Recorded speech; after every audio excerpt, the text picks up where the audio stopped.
as Trump is threatening to strike Iran's civilian infrastructure. And Donald Trump criticizes NATO allies during the summit in Turkey. Trump blasts NATO for rejecting his efforts to claim Greenland, as leaders are definitely meeting in that particular area.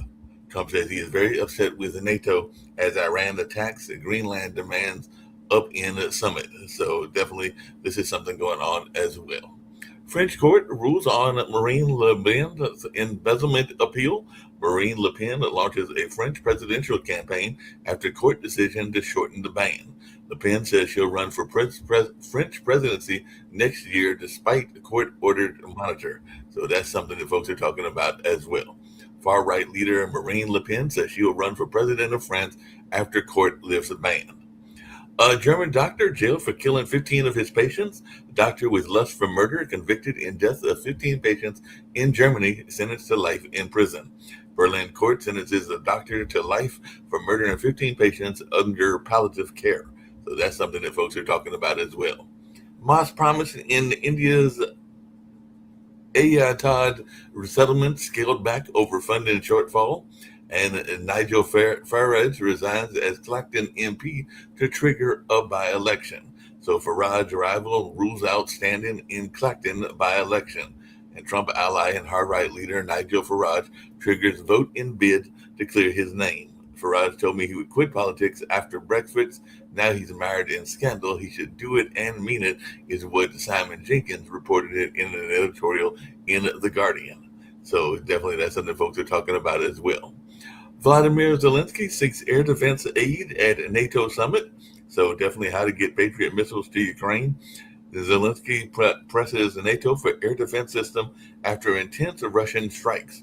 Please help us, Zelensky presses NATO for air defense aid.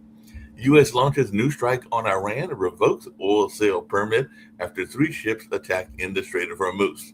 Why have U.S.-Iran strikes resumed, and what does it mean for peace? U.S. strikes came after unwarranted aggression by Iranian forces, CENTCOM says. And tensions escalate between Russia and NATO's European members as NATO meets. Putin is weighing his options in Ukraine and further afield. So definitely Europe braces for a Russian provocation. Russia touts war with NATO amid losses in Ukraine. Prince Harry's crushing court loss could devastate his and Meghan Markle's finances. So Prince Harry loses private lawsuit against Daily Mail publisher. Prince Harry sought deal with Daily Mail before the doomed court case.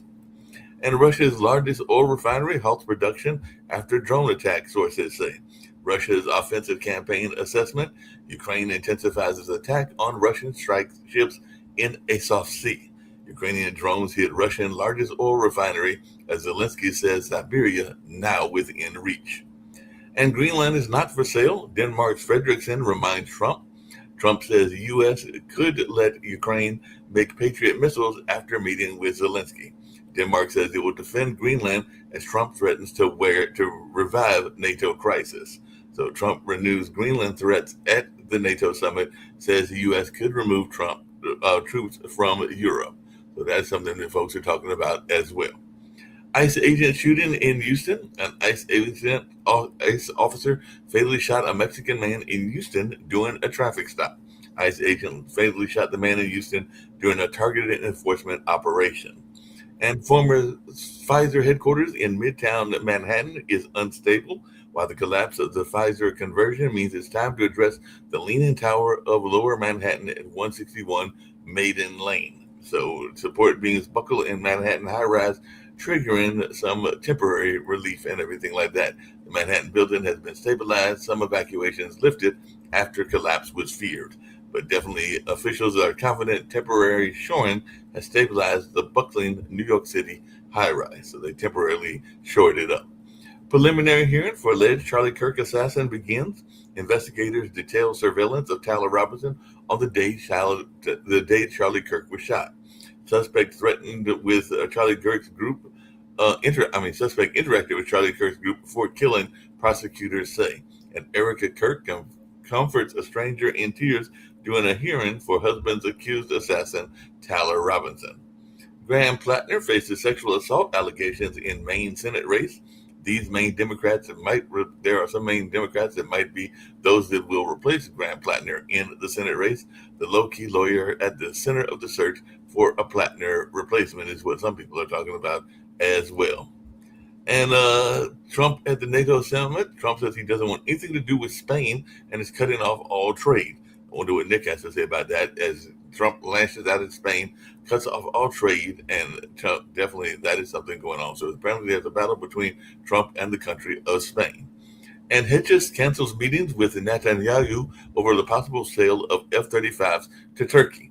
Netanyahu tells CNN he opposes U.S. sale of F-35 jets to Turkey as he downplays his division with Trump. And Mitch McConnell continues recovery in the hospital, his office says. So questions swirl over the top U.S. Republican McConnell's hospital stay. And definitely Elaine Chao released a statement amid husband Mitch McConnell's long hospital stay.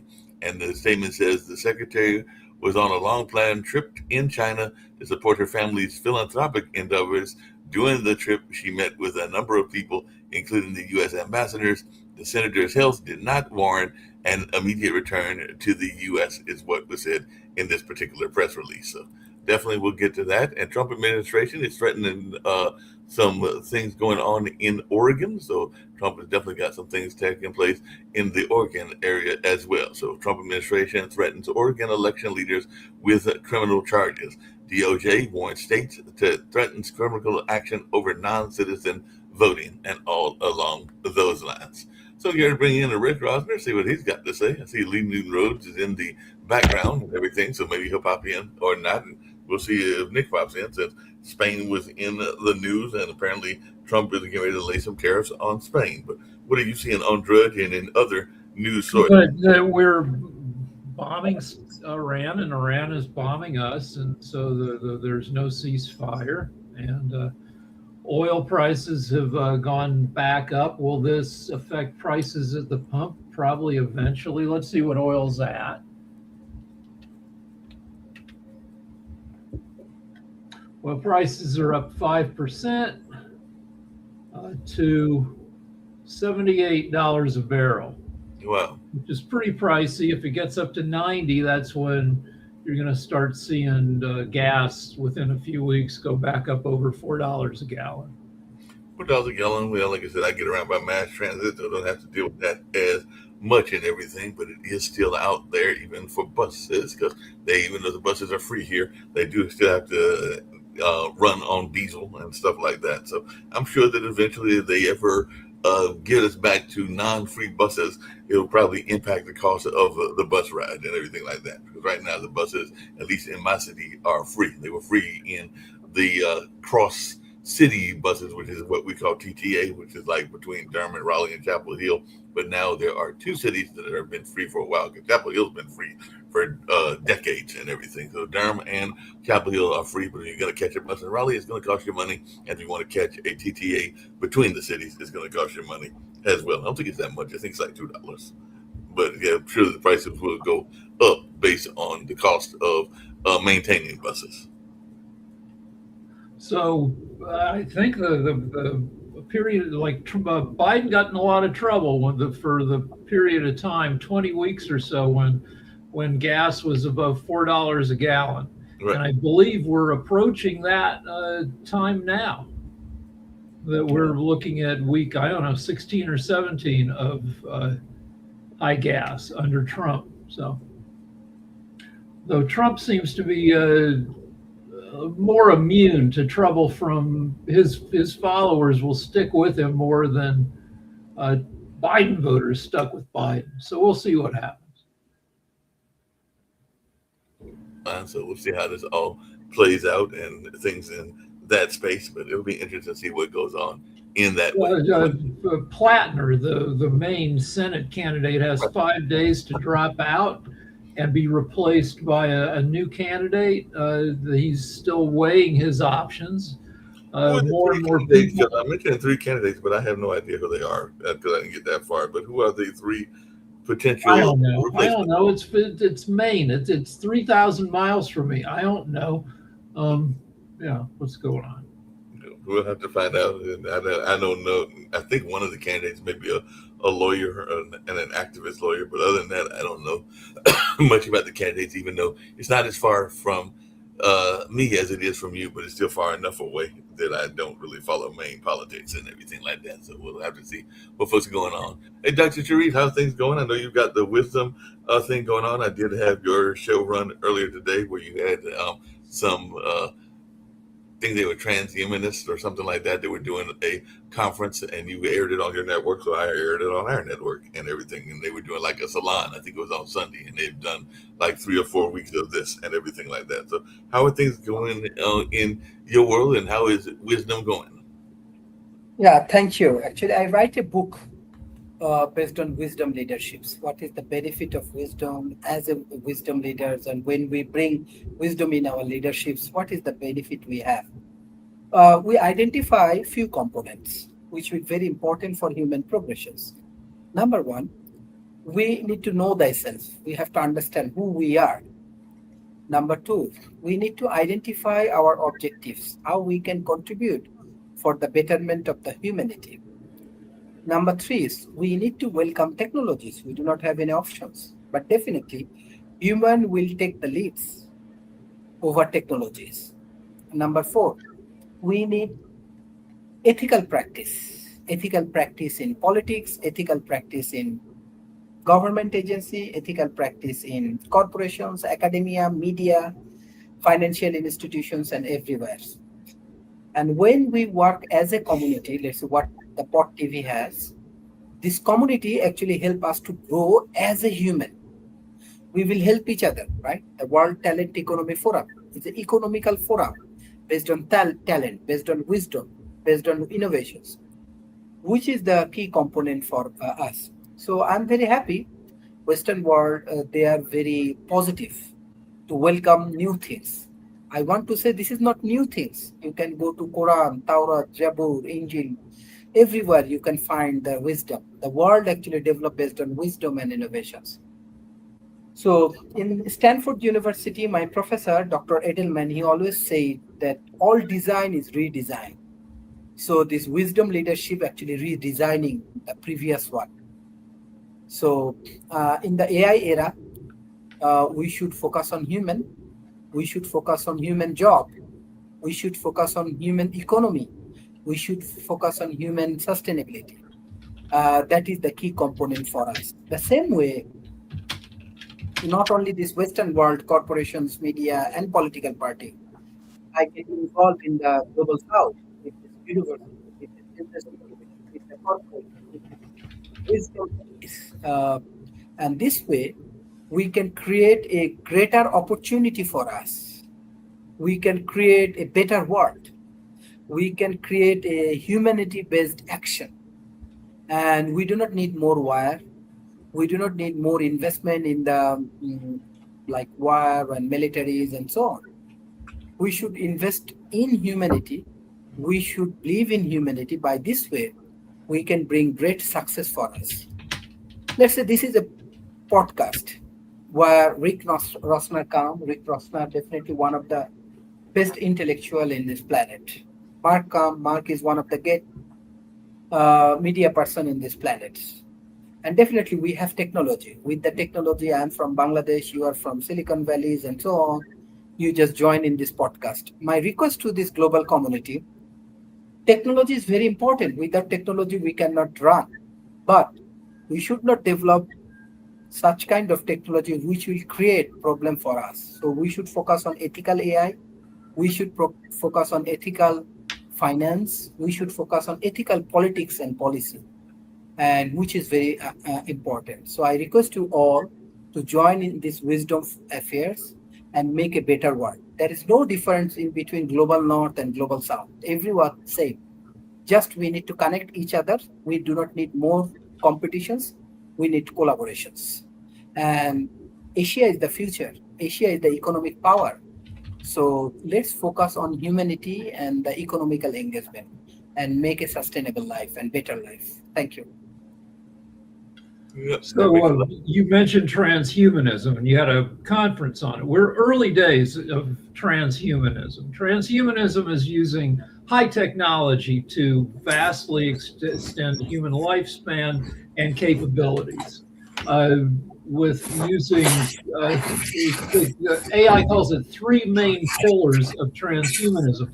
Brain-computer interfaces. That is, they put a chip in your head that lets you communicate directly by thought with external devices. We're just getting going on that. Genetic engineering. When we do a lot of spot fixes on people. Not a lot of them, but we can use CRISPR technology to cure some diseases that didn't used to be curable. And life extension and cryonics. Well, cryonics is where they, after you're dead, they lower your body temperature to like 300 degrees below zero, and hoping to preserve you to be cured decades in the future. That's that's a long shot. But like I'd compare transhumanism to I don't know where we were with the car in 1912. That we're able to, that most people still have horses, few people have cars. The cars are not that reliable, but we're moving into a future where. Yep, definitely. Hey, Nick, what's your thoughts on Spain? Because apparently Trump is threatening some more tariffs on your new home country and everything like that. So what's your thoughts on Spain? Tariffs? Yes. On my country of Spain? Yes. No, he can't do that anymore. Remember, he lost that case in front of the International Trade and then also the Supreme Court of the United States. So his unilateral, I'm going to put tariffs on you is good. Yeah, but he still does have tariffs. They're not as high as they were, but but he has to have congressional approval. I mean, the thing is, there are some limitations. I don't know why you guys keep listening to this. Well, there's still enough tariffs to be a pain in the ass. There used to be. Yeah, but you can see how Dr. Sharif talks about wisdom getting along and higher good and all that stuff. He sounds just like Donald Trump, right? Yes.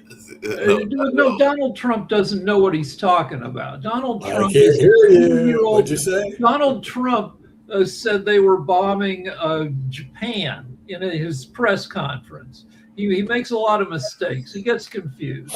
He meant Iran. He said Japan. The guy is 80 years old. Right. I think I would prefer to have Dr. Sharif in a leadership position rather than our 80-year-old guy. There we go. Because Dr. Sharif is still cognitively together, where the leader of the free world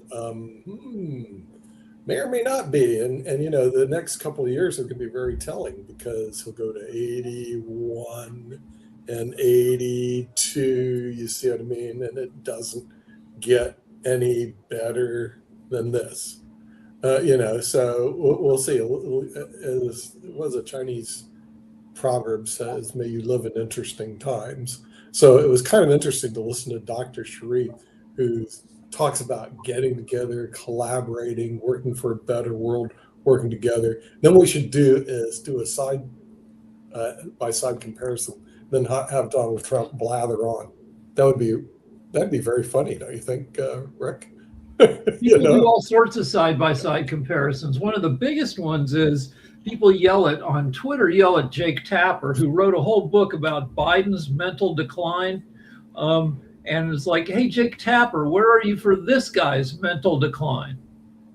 He's not going to be around. They're going to try to deny it. But the thing is, the sad part, at least in my experience, when people hit their 80s, we used to not even do business with them because they couldn't make decisions. In other words, you can see the slowdown. This is when I was doing estate planning law. In other words, I'd work with the people in their 70s, but by the time they hit 80, it was almost like, they're having a hard time making decisions. Seriously, it was a noticeable decline. In other words, it's almost like you hit this trough and you're starting to go down. With Donald, whether he likes it or not, he can't prevent that from happening. In other words, he's going to start slowing down, and his thinking process is going to be a little obscure. I listened to some of his other speech, and it was it was basically indecipherable. In other words, you couldn't figure out what is this guy saying, you know, because he blathered on here, blathered on there, and then was He kind just of likes over. to blabber on and everything Well, like that. I asked AI, and AI says that on average, a person's IQ drops 7 to 10 points during their 80s. Really? Okay, that I would not be surprised, because also, Rick, if you don't know this, chess ratings go down also. In other words, because remember, your chess rating, if you receive a certain rating, it's not like in bridge. If you're a master, you never lose it.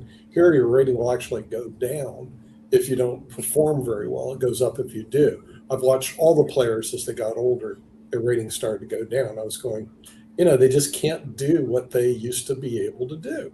Well, I that's mean, what that's where nuts. we need transhumanism. We need a chip. When you hit 79 years old, they put a chip in your head that helps with your thinking. We don't have Yeah, that. and supports. Yeah, in other words, you're going to have to rely on medical improvements, and I even have wearables now that tell me, oh, you got to stand, you got to start walking around, you can't do anything.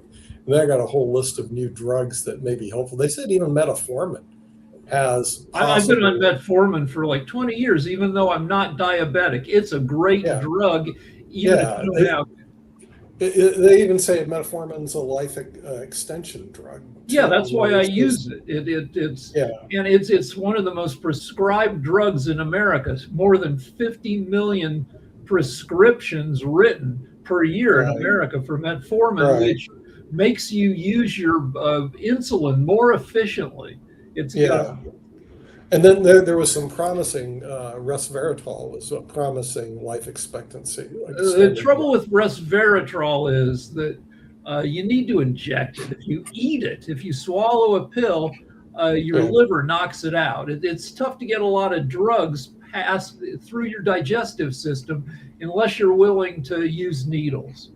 Yeah, yeah, that's interesting and everything. Hey, Nick, there's some interesting news because I know we had Danielle on, who apparently is a woman leader, so she'd be interested in this story and everything like that that was on Monday that we had her on. right. But Economics. apparently, Kinston Fleming was the number 8 pick in the NBA draft, becoming the third highest drafted player of Puerto Rican descent ever, behind Carmelo Anthony and Miguel Brown Jr. The agency that represented him became the first black and brown woman-owned firm to ever rep an NBA lottery pick. So it's run by Monique Francis and Erica Ruiz. So definitely looks like this is the first time that we've had a woman-owned agency to represent an NBA lottery pick. So there seems to be some movement in the way of human rights, in the way of like gender equality and everything like that. So these two young ladies are making a lot of money because they're representing this athlete, Yeah, the number 8 pick. So I'm sure he'll get a lot of money,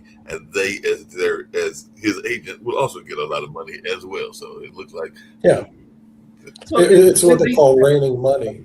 And another thing, very interesting thing about women in legal practice. When I was going to law school, it was about 60-40, 70-30 men to women. Today, it's about 60-40 women to men. In other words, the women are in. There are more women lawyers that are being graduated than there are men right now. They're taking over the legal profession. So I don't know what we're going to do. They're going to kick out all the guys. Who knows what's going to happen? But you know, there's just been that trend over the last several decades, and also when it comes to college graduate, there's more women graduating than men in college. But what I object to here in the United States is the vast amount of student debt that exists. Like Dave Walker said, there's 1.5 trillion non-dischargeable student debt. In other words, you're hooking kids with huge amounts of loans once they graduate. I And believe it it's yeah, the biggest federal asset. It's the money, the 1.5 trillion owed to the federal government by students is yeah, the biggest plus on America's balance sheet. right. But it's also the biggest minus because you're destroying your human capital. And this all was created by the Bankruptcy Abuse and Consumer Protection Act of 2005 under George Bush. No one mentions that. So 2005 was like a bellwether year. What did it do? it made student debt non-dischargeable in bankruptcy. And that opened up the floodgates to lenders because they're going, I've got now an indentured servant in the United States. Now, I've never had an opportunity to argue that in front of the Supreme Court. I would think it'd be a de novo argument that you've created a class of people that are indentured servants in the United States. They're basically called students, because they can't ever get out of their student debt. There's no rationale for why student debt should be less dischargeable than, say, credit card debt, except that. Yeah, exactly. You point, but here's one of the outs, by the way. Okay, that the students may or may not know. This is a cute little out. They probably won't do it, but they could. Let's imagine you have a lot of student debt, or you even have a nominal amount, 40,000, 50,000, but you want to get rid of it. Here's the plan. What you do is acquire credit cards. Try to acquire about 30 to 40,000 of credit card debt, and use that to pay your living expenses. And use it to pay, and then because it's paying your using expenses, use your extra money to pay off your student loans. Then discharge your 40,000 of student debt in bankruptcy. Well, that's what I did with my mortgage in 2007, before the collapse of the mortgage market. Yeah. They were really slutty with giving credit, and so Right. I took out 17 credit cards at 0% interest. They give you a teaser Yeah, rate sure, right. Yeah, they to do a that. total of $262,000, Whoa. and Okay. used that to pay off our mortgage. And then I was paying off the credit cards at 0%. They gave you 0% at Sure. 6 months, 9 months. Every time that was about to expire, rolled it. a new credit card. And then the whole U.S. economy collapsed because of this easy credit stuff. Right. And that's not. It's not as. And all along those lines, I'm going to actually change the topic and go down the history route just for the fun conversation. But apparently there was a quote, and I saw it on Instagram, and I did not realize this, but the great humorist Mark Twain, because we had some people that were talking, I think it might have been yesterday, we were talking about how much cats are predators, but there are, and the number one predator in terms of killing species and everything like that. But apparently Mark Twain was a big cat fan, because Mark Twain said, when a man loves loves cats, I am his friend and comrade without further introduction and everything. So that's one of his most famous cat quotes. So apparently he wasn't just casually a cat person. He was fully committed to the lifestyle. So basically Twain saw a man being nice to cats and immediately thought, okay, this one passes the vibe check. So he also. So I asked AI. Mark Twain owned as many as 19 cats at a time. Wow. Because he also wrote about cats doing summer trips, because apparently even vacations was not worth it if there were no cats involved. So he might go someplace into another town and didn't have a cat, so he would rent a cat. So he was definitely renting cats so he could have his cat vibe going. So yeah, apparently he was a big time cat fan and everything like that. There was an interesting story, just switching topic slightly again, about a 10-year-old that came out because apparently he was not having, and I know you're big on education. That's part of the reason you founded this network, Nick, and everything like that. But she was not having the teacher just get a question without having a pushback to the question. So it was posted in Instagram and another of other places. But the notion was about slavery, because the question was, what increased the need for slaves? U.S. independence, the U.S. Civil War, the election of President Lincoln, and the invention of the cotton gin, with the correct answer being the invention of the cotton gin. But she wrote in a note off to the side, these people did not need slaves. So basically her argument was that that slaves were not needed, because the question was what increased the need for slaves. And she was basically like, I don't think they needed slaves. No, because of the cotton gin, Jim. The cotton gin is this thing that goes through and picks cotton. It's a mechanical device that picks the cotton bolls off the plants.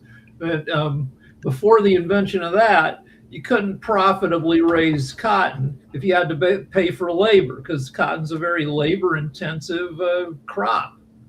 But slavery made it. When you artificially lower business costs, you make it possible for schmucks to thrive. And so, the whole South was peppered with these big operations, plantations run by assholes and idiots who otherwise would have been driven out of business if they Yeah, they didn't would have get been driven this out of business. artificial discount on labor. Hey, speaking of artificial discount on labor, we have a very interesting idea, and then I want to get to Sasha about what's going on with Ukraine and this sale of F-35s, which Zelensky does not want, or some people don't want it, everything like that. But before I get to that, apparently Sweden has a very interesting idea. You will like this, Rick, but apparently there is a surprising idea in Sweden that is turning crows, yes, I did say crows, into allies and keeping the cities clean. Instead of hiring crews to pick up cigarette butts, one of the most common types of litter, a startup company called Corvette Cleaning has created a machine that rewards crows with peanuts whenever they bring back a cigarette butt. So they bring Right, back you go on Twitter or probably TikTok, you can see video of this. You see birds drop garbage into a slot. Doesn't have to be cigarettes, can be bottle caps, any little crap lying around on the ground. They drop it into a drawer, and then the drawer gives them a handful of birdseed. Well, also the reason they kept cats. Planes. Yeah. Everything what you're discussing, what does it have to do with F-35 planes? Can you I was going to get to F-35. We were having some light news as well. If you watch the news on either of these of the networks, there is sometimes human interest stories as well, in addition to the more hard-hitting stories. But yes, I was going to get you to the F-35s, and because we were earlier talking about Trump and his tariffs with Spain and everything along those lines. But definitely, I did want to hear about your notion around the F-35s and some of the other more hard-hitting news and what's going on in the war between Ukraine and Russia, with Ukraine winning. Okay, F-35. Almost all world put a taboo on buying U.S.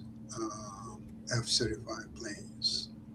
They're buying now Saab, it's a Sweden-produced Gripen planes, which are almost as good as F-35 and cost a fraction of F-35.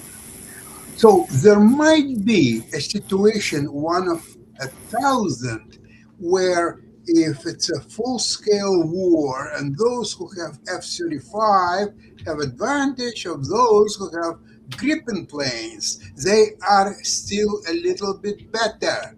But if there is no war, why in your right mind do you spend billions of dollars on buying F-35? And not only that, it's just the beginning. Then you have to adhere to U.S. maintenance that can cost another billions of dollars. So are you insane? So many countries like Canada, starting with Canada, even Israel is now thinking about getting away. Actually, Israel rejects all U.S. help. It doesn't need this. Normally, what is it, $3 billion a year? They say, thank you very much, not needed anymore. So Israel can choose what weapons to buy and what to do with these weapons and so on. Now, Canada also choose German, Norwegian-built submarines over U.S. So U.S. is not doing very well on its economic front because, look, if you think about why Trump went there to Turkey, doing what? Only one thing, to make sure that all NATO countries, after he made sure that they are increasing their military budget up to 5%, and where the 5% are going to go? To buy U.S. weapons, of course. And it's not happening. They increased most countries to 5% of their GDP, but they're not buying U.S. weapons. So the Trump went there, now he's going to come back. Nothing, no one contract he will bring down. So Saab fighter jets out of Sweden, it cost about the same as an F-35, about $80 million a plane. However, the cost to operate it, a Saab jet, $23,000 an hour compared to $46,000 an hour for the F-35. Yeah, definitely. That's a good thing going on there. By the way, Sasha, before I get to another story coming out of New York and everything like that, but what is your take? Because it seems like the rest of Europe is afraid, particularly with the NATO conference, that Russia is going to expand their attack and not just attack Ukraine, but attack some of the other countries as part of NATO. So are we convinced that he's just going to stay in the Ukraine ally lane, or is he going to start going out and trying to attack other countries that are outside of Ukraine and all along those lines? I mean, I know you follow this news story continuously and everything like that. But what is your take on whether he's going to try to hit other NATO countries? Okay, so there are people who believe, oh, Russia, they attacked Ukraine, they might as well attack Baltic states or Poland or maybe France and Germany and maybe even United States. For those people, I would like to help them to understand that all Russian military is tied up in Ukraine, all of it. And even that's not enough. They need more troops, they need more weapons because they're losing the war. Ukrainians are beating them to the ground. They are destroying their oil facilities and military bases. They're killing their people when they're trying to attack. It's just as tragic as possible for Russia. So how in your right mind anyone can suggest that Russia can attack European or NATO countries? That makes sense and everything like that. Hey, Rick, just really quickly, I know a lot of people are critical, and maybe this will get Nick to come back as well, of some of the things that Mamdani does and everything. But apparently in New York City, he's launching, speaking of animals, the first pet food pantry program with $750,000 in new funding as part of a $1.5 million animal welfare boost in their 2027 budget. So the package also adds $750,000 for free and low-cost spay and neuter services. And officials say the money will help low-income owners keep their pets instead of surrendering them to shelters due to rising costs. So New York City shelters took in over 16,000 animals last year, with thousands of owners' surrenders blamed on financial hardship. So what is your take on this? Is this another example of socialism run amok and everything like that? Not really, because the New York City annual budget is $126 billion a year. $750,000 won't even buy you a frickin' condo on 57th Street. You know, you'll need 20 million to buy that. It's a pittance. And yeah, I have. Is it socialism? I don't know. Frickin', it's not very much frickin' money compared to the overall budget of frickin' New York City. So, Nick, what's your take on this? So we got food pantries, not just for humans, but we also have food pantries for pets, apparently in New York City as well. So this is something that he just launched. It's the first ever, at least in New York City, pet food pantry program. So what's your take on this notion of a food pantry? You used to have, I know you don't have her anymore, but she was part of your life, a very affectionate dog that you used to love dearly and everything. So what would you have said if there had been a dog pantry back when your dog was living? Yeah, but I don't ask you to pay for it. I don't ask Sharif to pay for it. I don't ask Sasha to pay for it. And I don't ask Rick to pay for it. But Mamdani asks everybody else to pay for it. So, and it's only a pittance. And that's a little here, a little there. And after a while, Rick is right. They have one of the biggest bloated governments in the United States. As a matter of fact, the people in Florida are sitting there going, we operate a state bigger than yours, an economy bigger than yours, with half the budget that you have. So what it is, it's an attitude. It's an attitude that Mamdani has. No dollar is left unspent for some cause that he doesn't have to spend money on. And so what happens, you're seeing already the flight of capital leaving New York as his left-wing policies are basically failures. The only question is, how deep is he going to drive New York City into the ground? That's the only issue. And this is just one example of probably many that he is doing the wrong thing, and he'll continue doing the wrong thing. He's fiscally irresponsible. This is just a small demonstration of it, and he'll continually be that way. However, the people elected him, just like the people elected So we talk about this a lot on the the show with David Walker, that if you're going to spend money, you have to make money. The way you make money is you tax people. So if you live in New York City, the resident income tax on top of your state and federal ranges from 3% to 3.9%.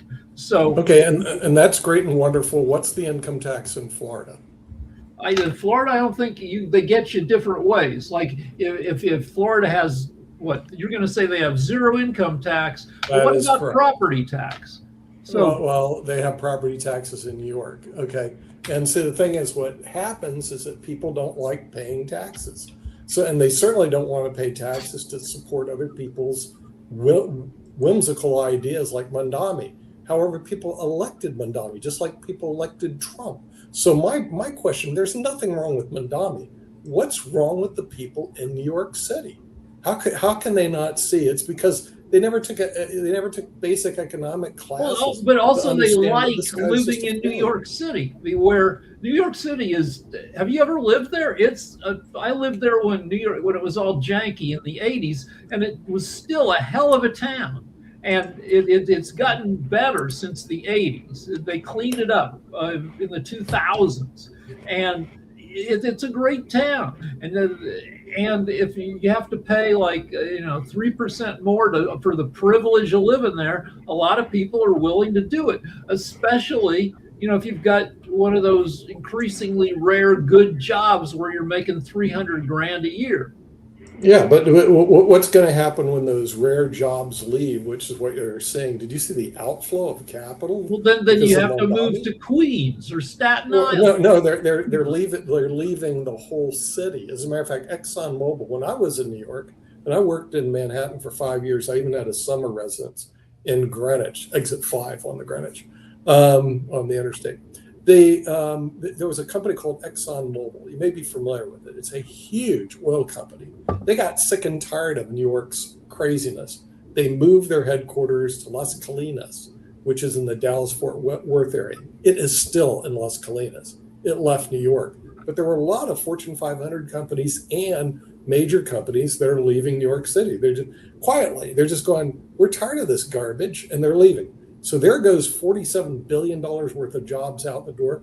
Who can blame? Mondami.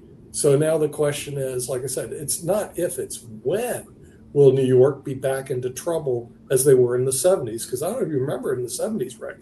They were going bankrupt. New York pretty much went bankrupt. They had to get federal loans to bail themselves out. And we're just seeing history repeat itself because the people in New York that go to their stupid public schools never got basic financial education, and obviously didn't get education. You think the people in New York City go to public schools? No, they go to the private. They go to schools that cost 60 grand a year. Some of them do. If you're up in the Upper East Side, you go to the Dalton School, which is one of the best schools in the United States. But there's a lot of them that don't go to the Dalton schools. They go to these other schools, and they don't provide basic financial education to these people. In other words, how capitalism works, how socialism works, how communism, and how they all differ from the government thereof.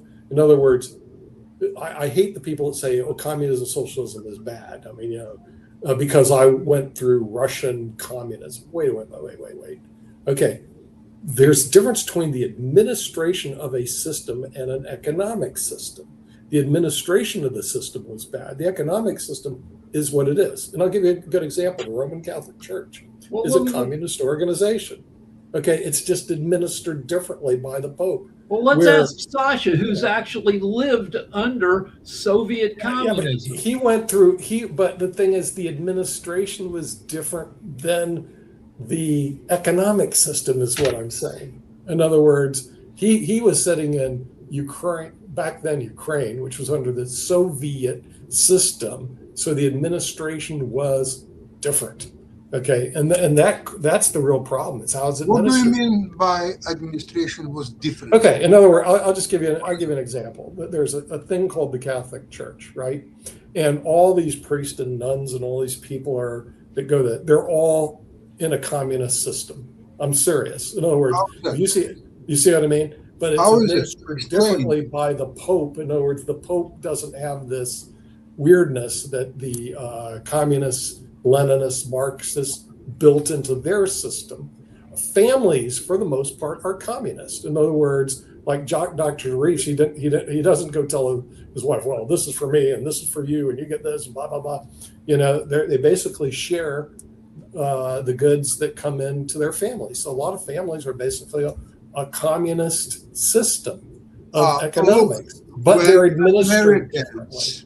Americans and Westerners, when they are using the word socialism and communism, it's the same thing. Like, in effect, as Americans are trying to become a power of soccer, they are not born with that. They cannot do that. They will never be a world champion in soccer. They will not be even a mediocre, some kind of local power in soccer. So socialism and communism, they are primarily economic phenomena devised by Karl Marx and then developed by Lenin. It's economic. It's economy, stupid. It's economic systems which implies that majority or all people, they own a means of production. So there's all people, all working class, peasants, whoever, they all owners through the government, not direct owners, but through the government. They are owners of everything. Neither Mandami or Trump or anybody else comes even close to that. They're not even talking about it. They're not suggesting anything about it. So how you can even compare whatever Mandami or whoever else is doing here, talking about it, and the real communism or socialist systems which were practiced in Soviet Union? Well, they're just different, is what I'm saying. In other words, it's like this, okay? And there are companies here in the United States that have a big ESOP. They're called employee stock option programs. One of them is called Public Supermarket. You guys never been there because it's a big supermarket in the South. Now it's in North Carolina, and they're very well managed. They're very well administered, and it's owned by the employees. So, and the whole reason communism came about through Karl Marx and Engels was that the capitalism was becoming repressive to the workers. I mean, in other words, it was unequal bargaining power. So what happened was, it's similar to what we're seeing today. A few groups of people controlled all the money and everybody else got squalor. So after a while, the people got tired of this stuff, and they said, we got to get rid of these people who are just super greedy capitalists. And so, it was actually the rich people. Rich people created communism, if you look at it. In other words, who created Karl Marx and Engels? It was wealthy, greedy people. They're the ones that created those two guys, because they were basically stealing all the juice from people using the laws, as we well know, that were favorable to them. It's just like remember, we had Marie Antoinette and we had King Louis XIV, Sasha. Why did they get beheaded? Because they were stealing all the juice and leaving people with breadcrumbs. And so when you see that, that's when you see there's this change. That's where you see communism or socialism. Nick, and then, of course, what happens is these people like Napoleon get in, who was there to overthrow them. He becomes one of them. He becomes just as bad. It's just like Stalin. He's there to help people and let it help. And then they become them.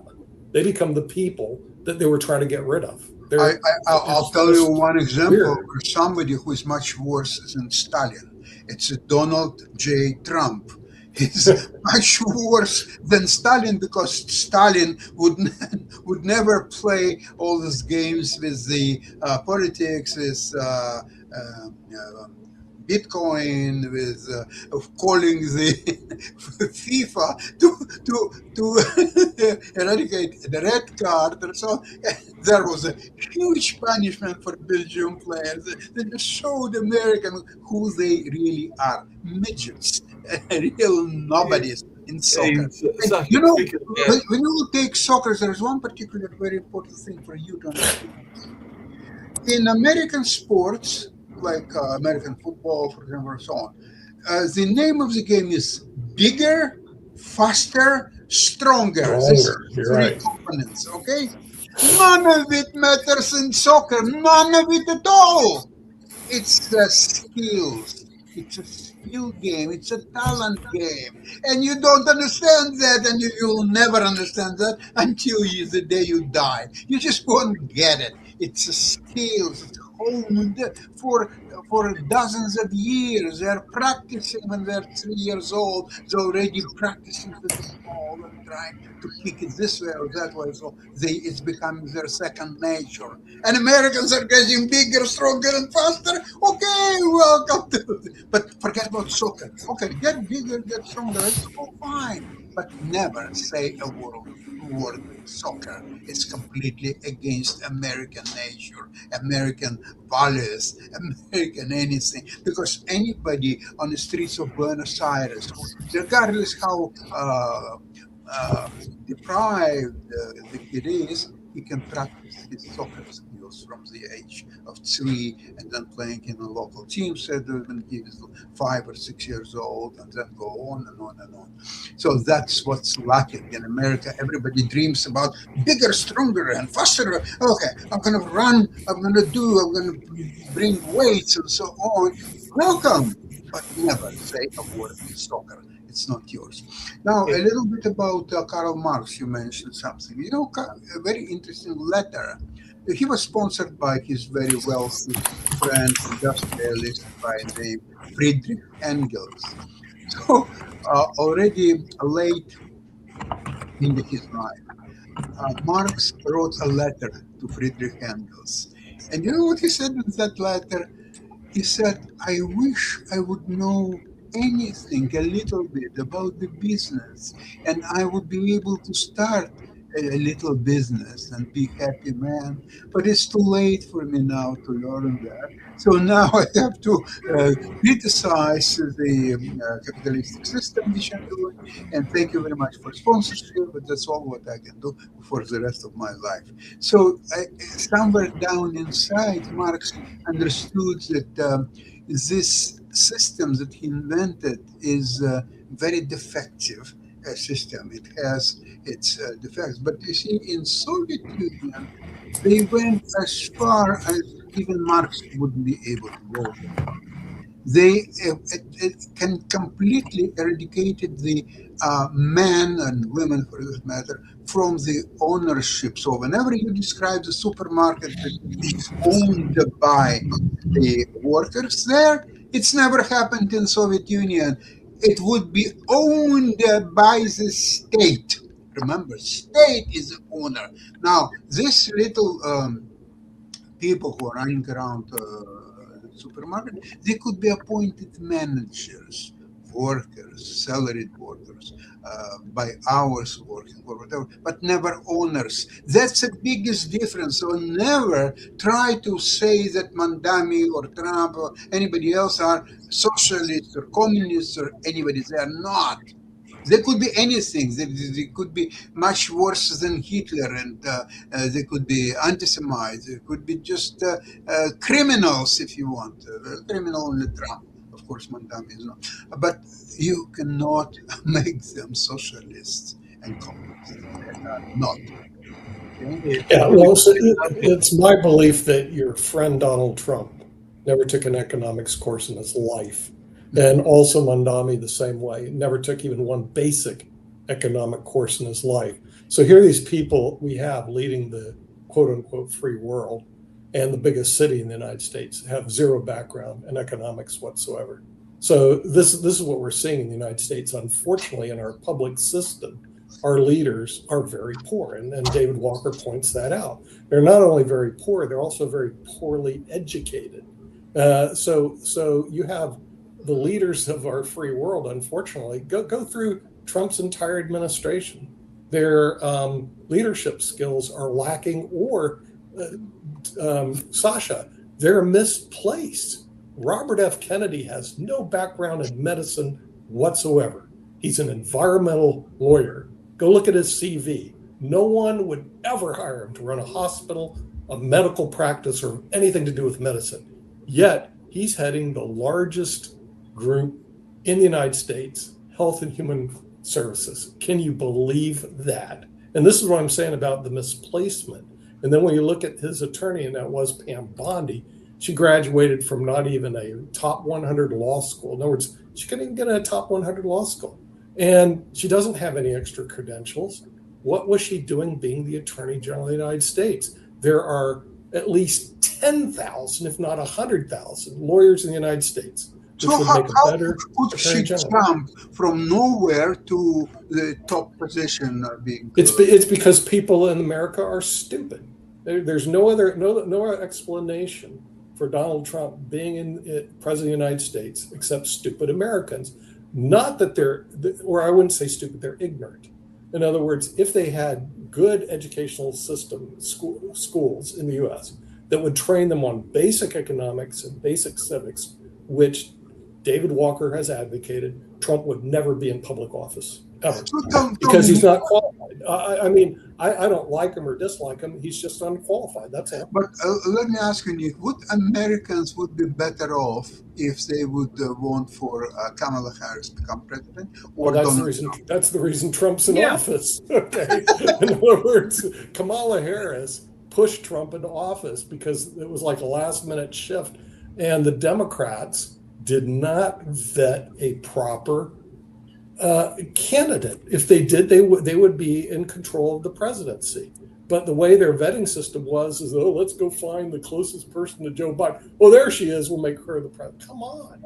So this is the reason if you want to know why Trump's in office, you can shake Kamala Harris's and shake all the Democrat leadership hands, because they're the ones that installed Trump by not vetting a proper candidate. So that's the reason he's the president. Do you remember this comedian? He passed away a few years back. Jackie Mason. One of his jokes. Yeah, I remember Jackie Mason. In the 90s, that he was always drinking for the health of W. Bush. And he was asked, why do you do that? He said, because he is saving us from Dunaway. Right. Yeah. Well, I mean that's what you're seeing, unfortunately, in the United States. And I know we have better leaders in the U.S. because I run into them all the time. But most of them stay away from politics, Sasha. In other words, Jamie Dimon is one of them. He heads up J.P. Morgan. You know, Mark Cuban's another one. I mean, you got a lot of talented people out there in the U.S. that could lead and run the country. But Mark Cuban is a smart guy, and he's too smart to move into public office. That's the problem. In other words, Mark Cuban, sad part, Mark Cuban, he's too smart, and sad part with Jamie Dimon, the guy's too smart. But what I'm saying, Rick, you got a lot of smart and very competent people in the United States that could be in public office and that would run the U.S. very well. Then we have to change the job of holding public office. Right now, it's a terrible job that attracts a bunch of scummy people. And what you just said is correct. In other words, public office is, quote, would you apply for a terrible job that attracts scummy people? If the answer is yes, then there goes the scummy people. But a lot of people say no. One of the biggest problem probably is the huge amounts of cash you have to fundraise every frickin' week. So if your job in Congress takes up 35 hours a week, your fundraising takes up another 25 hours a week, where you go to a separate office building and you cold call people. And so you've got a 60, 70 hour a week job that involves like begging people for money. And so you are going to become the puppet of people who dangle money in front of your freaking face. Yeah, that part's a real problem. But what I'm saying is that the talent pool in the United States is huge, absolutely huge. They're just not in public service. That's the reason the U.S. economy has not collapsed under Donald Trump, is because the talent pool is big, but he's not part of it. He's not part of a great talent pool, unfortunately. No, the only reason he became the star of The Apprentice is because the real competent billionaires like Mark Cuban said, this seems like a huge time suck for what? To be a clown on TV. Trump was the only one who had the time to be part of this aggrandizing project. Yeah, but then Mark Cuban eventually got to Shark Tank, and but Shark Tank is what, one day a week, probably. One day a week and everything like that. Speaking of that, we'll have to ask Dr. Sharif about this tomorrow. But I just saw a story where Bangladesh is closing all their universities from March 9th, bringing forward the Eid al-Fitr holidays as part of emergency measures to conserve electricity and fuel amid a worsening energy crisis linked to the conflict in the Middle East. So let's go back to Shark Tank because, okay, Shark Tank's maybe one day a week every 3 weeks. And on Shark Tank, people pitch you companies that you can invest in. So Mark Cuban, he spends one day a week or one day every 3 weeks, and he gets to buy these companies for a pittance because you go on Shark Tank and the deals people get are very advantageous to the sharks. It's why it's called freaking Shark Tank.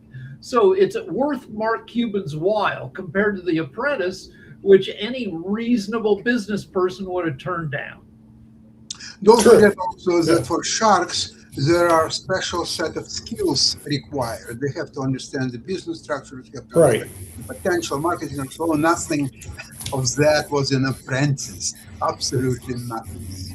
Mm-hmm. Yeah, and probably everybody on Shark Tank, every one of them, would have made a better president than Donald Trump. Everyone. Yes. Okay, in other words, like, that's what I'm saying. You have a deep talent pool. They're just not a deep talent pool and everything. Right, and by the way, I know we're going to wrap up and everything. I did have a quick question for Sasha, and I know we got the World Modern Investment at 1 o'clock, but apparently the Egyptian Football Association is criticizing the referee's decision and the improper, what they're saying, the improper use of the VAR video assistant referee system. So I did watch that game. It was a dramatic game. Argentina did win the game and everything, but I was just wondering, do you think they have a legitimate claim? It's hard to say because the people on the field, ref and assistants, and furthermore in WAR review room, their ability to see really what's happened is very, very different from TV audience and even those that are on purchase tickets and watching the match on the stadium. Very different. So it is incredibly difficult to agree or disagree with that. It's only to people who see the image in real time and can analyze them and stop and go back and forth several times. Only these people really can evaluate what's really happening. That makes sense and everything. Like I said, I'll see you at 1 o'clock for Modern Investment. I know we've got the Medicare show at 12 o'clock, but she's about 30 minutes. I'll see her at 12, meaning Tony King, and then I'll see you and Jim at 1. But right now, let's get on out of here. Thank you. No problem.